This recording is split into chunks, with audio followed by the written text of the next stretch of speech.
Dear Chancellor Merkel, let me highlight your distinctive sense of policy coherence.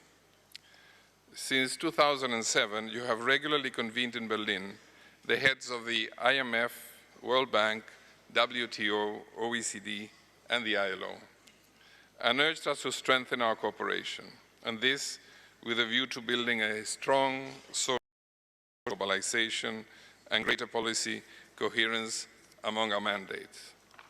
These dialogues, under your guidance, have been followed up actively by the ILO with important joint initiatives with all of them, whose leaders have all addressed the governing body of the ILO.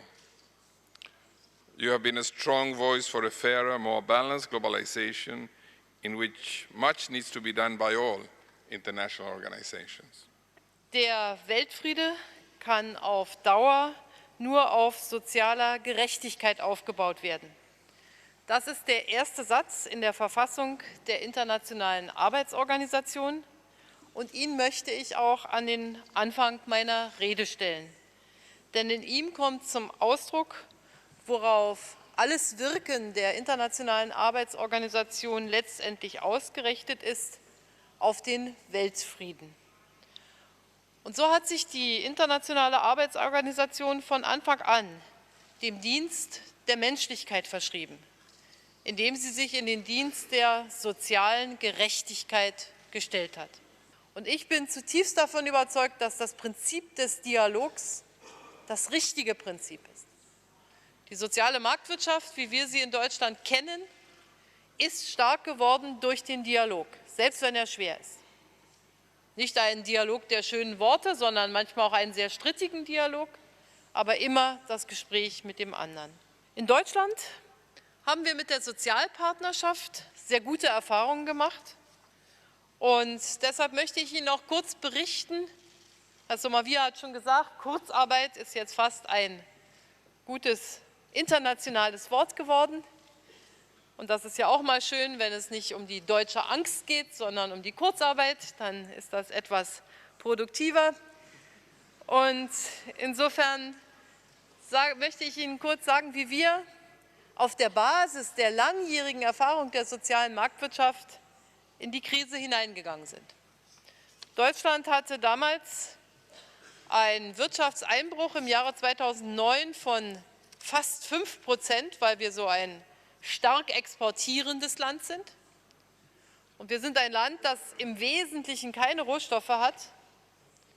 Und deshalb war es für uns ganz wichtig zu überlegen, was ist der Schatz, was ist das, was Deutschland stark macht. Und da war vollkommen klar, das sind auf der einen Seite die Arbeitgeber, nicht nur in den großen Unternehmen, sondern im Mittelstand, in den kleinen und mittleren Unternehmen. Und das sind auf der anderen Seite die Arbeitnehmer, die oft mit einer großen Konstanz in den Unternehmen arbeiten.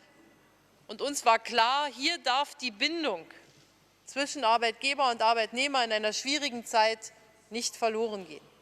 Und in diesem Zusammenhang, ich habe gerade mit Herrn Somavia darüber gesprochen, ist es ausgesprochen wichtig, dass Sie jetzt eine Konvention verabschiedet haben für Hausangestellte, für einen Bereich, der im Schatten der offiziellen Beschäftigung oft läuft und in dem jetzt Schritt für Schritt Standards gesetzt werden, die dem Prinzip, dass die Würde jedes Menschen gleich ist, natürlich voll entspricht.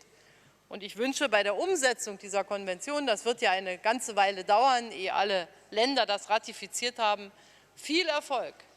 Die ILO kann damit einen Meilenstein für faire und gerechte Beschäftigung in ganz neuen Bereichen setzen. Die Agenda für menschenwürdige Arbeit ist ein weltweit anerkanntes Instrument, das natürlich jetzt gefüllt werden muss mit Ergebnissen. Und gerade in den Schwellenländern haben wir natürlich eine unglaubliche Dynamik von Menschen, deren Arbeitswelt sich ändert. Wenn ich alleine an die jährlichen Zahlen denke, in China, in Indien, Menschen, die aus den ländlichen Bereichen in die Städte kommen, unter völlig neue Arbeitsbedingungen. Und hier wird es sicherlich ganz wichtig sein für den sozialen und gesellschaftlichen Frieden in diesen Ländern, dass man das Thema der Sozialpartnerschaft auch von Anfang an einübt, um dauerhaft, nachhaltig eine friedliche und gerechte Entwicklung zu ermöglichen. Ganz besonders ist uns in diesen Monaten vor Augen die Situation im Norden Afrikas. Wir haben hier bedeutende Umwälzungen. Wir haben im Augenblick viel Leid auch, wenn ich an die Menschen in Syrien oder Jemen denke oder andere. Und wir wollen natürlich, dass auch sich in diesen Ländern die Freiheit, die Demokratie gut entwickeln kann. Und das wird untrennbar damit verbunden sein, dass wir vernünftige Perspektiven gerade für die vielen jungen Leute haben, die bereit sind zu arbeiten. Wir müssen natürlich sehen, dass wir genau diese Diskussionen, insbesondere bei G20, so führen, dass sie nicht nur Diskussionen sind über abstrakte Regeln der Finanzmärkte, die sind auch wichtig, sondern dass die Menschen weltweit verstehen, dass es um sie, ihr Schicksal und ihre Zukunft geht.